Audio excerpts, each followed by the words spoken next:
Très chers téléspectateurs, aujourd'hui nous allons faire du safari dans la réserve de Bondia, située à 15 km de Saly et 75 km de Dakar. Alors si vous êtes de passage au Sénégal, il serait très important que vous y fassiez un tour afin de connaître les différentes espèces animales de l'Afrique.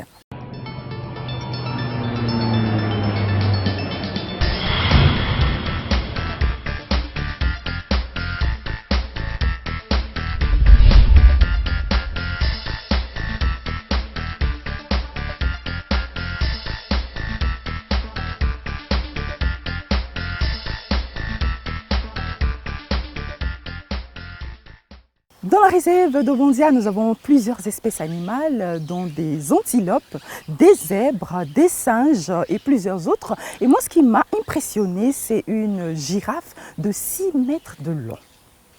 C'est juste fabuleux à découvrir.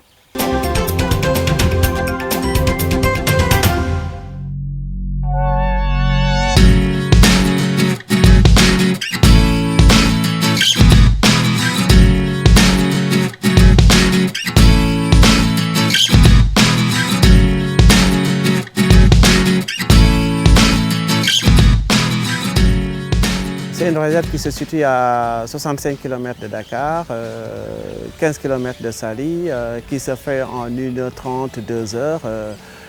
Une réserve qui permettrait donc aux jeunes de pouvoir voir ce qui se passe en Afrique, les animaux de l'Afrique en un temps fast-food comme on dit. Du moment que les gens veulent compiler des visites, ceux qui sont fans de nature peuvent prendre leur temps et visiter convenablement.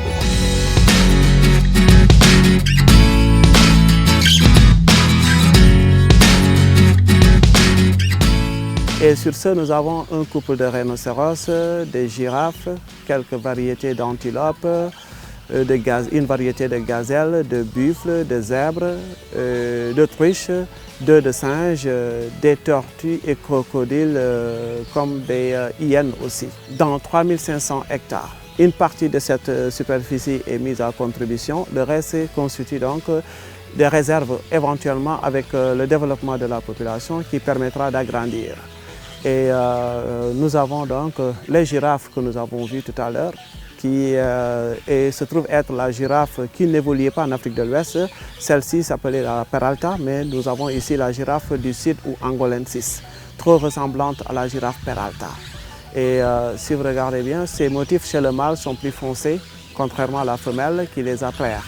Les cornillons qu'on voit au-dessus, donc pour distinguer le mâle de la femelle, sont plus développés chez le mâle, petites pour la femelle. Donc notons que c'est un animal qui est actif 24 heures sur 24 avec des micro-siestes de 2 minutes à 4 minutes pour obtenir un cumul total de 2 heures. Elle vit en moyenne 28 ans et les mâles femelles, donc si on met la moyenne de taille, 5,50 m.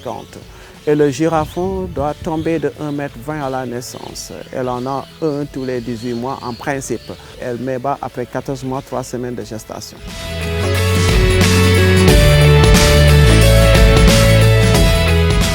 Nous avons vu des zèbres qui se trouvent être la plus petite variété de zèbres d'Afrique, sur 7 aussi, et qu'on appelle le zèbre de Burchell, et qui est de 3 couleurs, donc noir, blanc et une couleur de sable à la croupe et au-dessus du museau sur le noir. Donc 1,43 m de taille. Disons que c'est des animaux qui évoluent en famille aussi, jusqu'à 12, et qui se reconnaissent grâce aux rayures, qui sont comme nos empreintes digitales. Les rayures aussi servent de camouflage, mais il va falloir qu'ils se situent à 50 mètres d'un prédateur pour anéantir l'accommodation de la vue. Le zébron à la naissance, c'est un animal qui va devoir manger les crottes de sa mère entre le 4e jour et le 7e jour, ce qui lui permettra de développer une flore intestinale.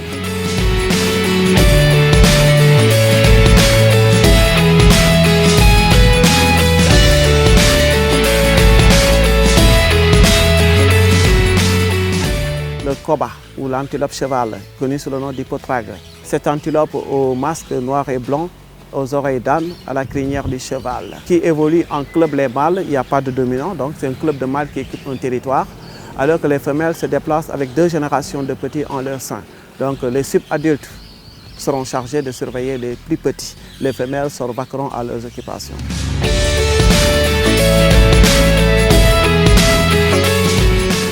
L'impala, elle n'est pas de l'Afrique de l'Ouest, introduite aussi comme le zèbre.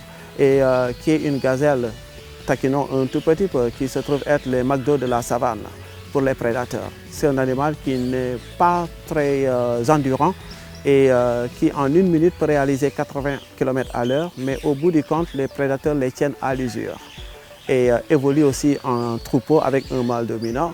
Et les mâles qui sont exclus ou bien s'auto-exclus à partir d'un an constituent des clubs de losers.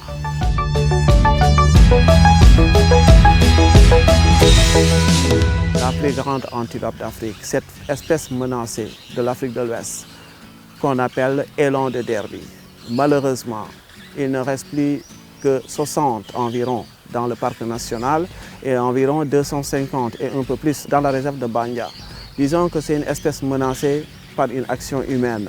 Elle était protégée par la charte du Mandé, le Krukanfuga, qui ne voudrait pas qu'on tue cette bête, cette antilope, une fois qu'elle a le fanon au sol quand elle mange. La convention voudrait qu'on la laisse tranquille, qu'elle nous regarde. Et seconde, il y avait une certaine mythologie autour de cet animal qui disait que provoquer sa mort quand le fanon touche le sol, c'est perdre sa progéniture. Vous voyez, cette manière, depuis 1400, qui consistait à préserver cette antilope. Malheureusement, aujourd'hui, il a fallu Bandia pour arriver à la rescousse pour protéger cette antilope géante de l'Afrique de l'Ouest, dont le garrot fait 1,80 et le poids 900 kg.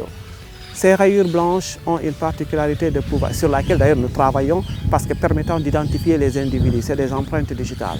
Ce fanon que vous voyez au cou élégant, qui donne ce charme à cette antilope, a pour fonction de devoir réguler sa température. Elle a aussi une bosse qui lui sert de réserve de graisse. De très belles cornes en triple spirale. C'est une antilope qui a une activité beaucoup plus consacrée sur le soir. La journée, elle se repose. En saison de pluie, attendez-vous à les voir en grand nombre en troupeau parce qu'elles se reconstituent aussitôt après les pluies. En saison chaste, c'est de petits troupeaux qui se forment pour se déplacer. Elle vit 25 ans en moyenne.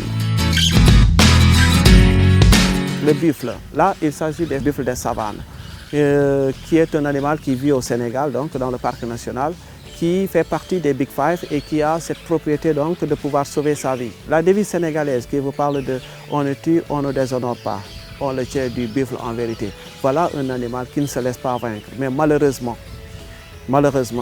elle est menacée légèrement parce que c'est un statut B, si je ne me trompe, de protection qui lui est conféré. Il va falloir faire un effort sur nous pour conserver ces animaux. Et qui est un animal teigneux aussi et rusé, dont le poids pourrait avoir approximativement 600 kg. Et voyez-vous, quand ils se couchent sous ce baobab où nous sommes, donc ils se tiennent dos à dos. C'est dans un souci de pouvoir surveiller toutes les directions et grâce au vent de détecter les intrus par leurs odeurs. Ils sont prévenus d'avance.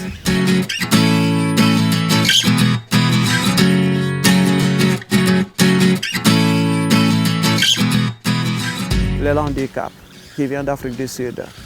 Elle se trouve être la deuxième grande antilope après l'élan de Derby, qui a des traits apparentés à l'élan de Derby et qui est différent d'un chromosome donc entre élan de Derby 30 et 31 pour l'élan du Cap. Vous voyez, c'est des espèces semblables. Puis par la nature, donc avec l'action humaine, on peut amener à les croiser et en tirer une leçon, par exemple l'absorption d'une d'elles par rapport à l'autre. Mais sinon, c'est des espèces qui ne vont pas se croiser directement. Il faut une action humaine pour le faire. Elle se nourrit aussi de feuilles et d'herbes et qui est beige à la naissance, devenant grise adulte.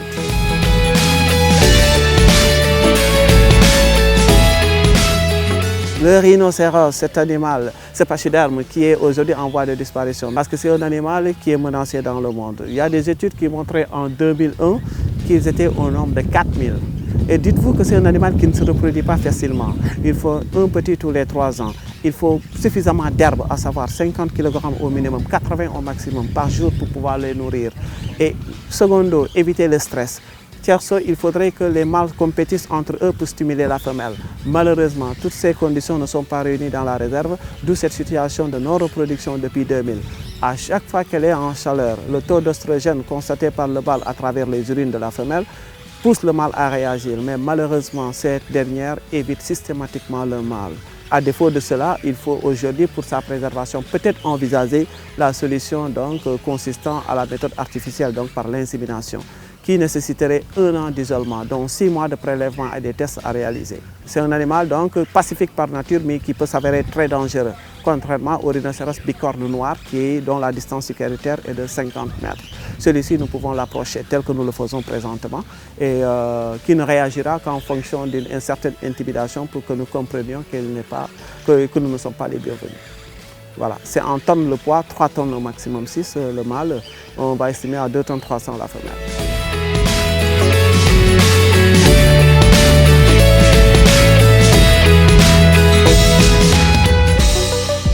Nous vous convions, nous vous invitons à bien vouloir venir nous visiter. Il y aura tout le temps des guides sympas et un accueil sympa pour vous. C'est un environnement que vous allez contribuer à maintenir parce que tout l'effort que nous faisons est consenti sur les entrées. Donc tous les animaux qui sont pris en charge de novembre à ce qu'il pleuve, au mois d'août comme il est présentement, ces subventions données aux animaux proviennent de des recettes d'entrée. Donc votre passage à Bandia contribue à maintenir cet écosystème et à donner vie à ces animaux-là.